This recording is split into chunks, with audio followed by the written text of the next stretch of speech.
Friends, இந்திய அணி எடுத்து விளையாட போகிற இங்கிலாந்துக்கு எதிரான T20 சீரியஸோடைய இந்திய அணி ஸ்குவாடை பிசிசிஐ அறிவிச்சிருக்காங்க. இந்த ஸ்குவாடில் சிஎஸ்கே ஆர்சிபியை சேர்ந்த முக்கிய வீரர்கள் இல்லாத பரபரப்பை கிளப்பியிருக்கு. இந்த ஸ்குவாட் எப்படி இருக்குது, யார் யாருக்கு பிசிசிஐ இடம் கொடுத்துருக்காங்க, யாரை புறக்கணிச்சிருக்காங்க அப்படிங்கிறத பற்றி தான் ரொம்ப டீட்டெயிலாக பார்க்க போகிறோம். முதல்ல இந்த விசஸ் இங்கிலாந்து இவங்க ரெண்டு பேருக்கும் இடையான 3 T20 போட்டிக்கான இந்தியன் ஸ்குவாடை அறிவிச்சிருக்காங்க. இந்த 3 T20 போட்டியுமே இந்தியாவில் நடக்க போகுது. முதல் T20 மேட்ச் ஜனவரி 22ஆம் தேதியும், இரண்டாவது T20 மேட்ச் ஜனவரி 25ஆம் தேதியும், மூன்றாவது T20 மேட்ச் ஜனவரி 28ஆம் தேதியும் இந்தியாவில் நடக்க போகுது. இந்த ஸ்குவாடில் இந்த போட்டிக்கான இந்திய அணி ஸ்குவாடை நேற்று அறிவிச்சிருக்காங்க. இந்த ஸ்குவாடில் வழக்கம் போல் T20 கேப்டனாக சூரியகுமார் யாதவ் போட்டிருக்காங்க. பும்ரா இல்லாததுனால அக்சர் பட்டேலுக்கு துணை கேப்டன் பதவி கொடுத்துருக்காங்க. ஸோ இந்திய அணியுடைய ஸ்குவாடை பார்த்துருவோம். தொடக்க ஆட்டக்காரர்களாக இந்த ஸ்குவாடில் wicket keeper batsman Sanju Samson மற்றும் அபிஷேக் சர்மாவுக்கு வாய்ப்பு கொடுத்துருக்காங்க மீண்டும். ஸோ ருத்ராஜ் கேட்வாலுக்கு மீண்டும் வாய்ப்பு தரல. அடுத்தது middle order பேட்ஸ்மேனாக allrounder Tilak Verma, captain Suryakumar Yadav ஸ்குவாடில் இடம்பெற்றிருக்காங்க. Ring சிங்குமே middle order batsman ஸ்குவாடில் இடம்பெற்றிருக்காங்க. Fast bowler கொண்ட ஆல்ரவுண்டர் அட்டாக்கில் ஹர்திக் பாண்டியா மற்றும் நிதிஷ்குமார் ரெட்டி முதல்ல இந்த T20 ஸ்குவாடில் இந்திய அணியில் இடம் கொடுத்துருக்காங்க.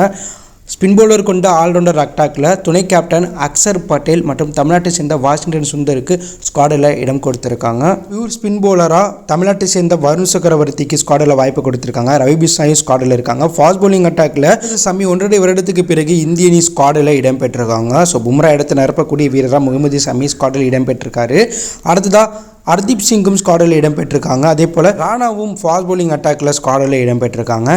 பேக்கப் விக்கெட் கீப்பராக குரு ஜோயல் இடம்பெற்றிருக்காங்க. ஸோ இந்த ஸ்குவாடை தான் பிசிசிஐ இங்கிலாந்துக்கு எதிராக இந்திய அணி விளையாட போகிற ஸ்குவாடாக அறிவிச்சிருக்காங்க. இந்த ஸ்குவாட் பார்க்க சூப்பராக இருந்தாலும் முகமது சம்மி 1.5 வருடத்துக்கு பிறகு கம்பேக் ஆகிருக்கிறது மகிழ்ச்சியாக இருக்குது. ஏன்னா அடுத்து சாம்பியன் ட்ராஃபி வரப்போகுது. ஸோ அதுக்கு முன்னோட்டமாக முகமது சம்மி T20 ஸ்குவாடில் இடம்பெற்றிருக்கார். ஸோ இங்கே அவர் சூப்பராக விளாண்டார்னா அந்த ஸ்குவாடிலேயும் அவருக்கு இடம் கிடச்சிரும். இப்போ அக்சர் பட்டேலுக்கு துணை கேப்டன் பதவி கொடுத்துருக்காங்க. ஆனால் சஞ்சு சாம்சன், ஹர்திக் பாண்டியா போன்ற வீரர்களுக்கு அதை கொடுத்துருக்கலாம்.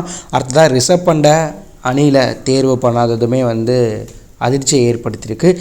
சுபம் கில்லையுமே அணியில் தேர்வு பண்ணலை. சிஎஸ்கே வீரர் ருத்ராஜ் கேட்வால் அபிஷேக் சர்மாவோட T20யில் நல்ல ரெக்கார்டு வச்சுருந்தார். ஸோ அவரையுமே மீண்டும் எடுக்கலை. சிவம் தூவேவையுமே பார்த்தோன்னா கலட்டி விட்டாங்க. நிதிஷ் ரெட்டி அணிக்குள்ளே கொண்டு வந்துட்டாங்க.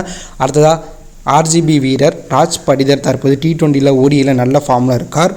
அவருக்குமே பார்த்தீங்கன்னா ஸ்குவாடில் இடம் கொடுக்கல. பல இளம் வீரர்களும் இந்த லிஸ்ட்டில் இடம் கிடைக்காம இருக்காங்க. இருந்தாலும் ஒரு தரமான ஸ்குவாடை தான் பிசிசி தேர்வு பண்ணியிருக்காங்க.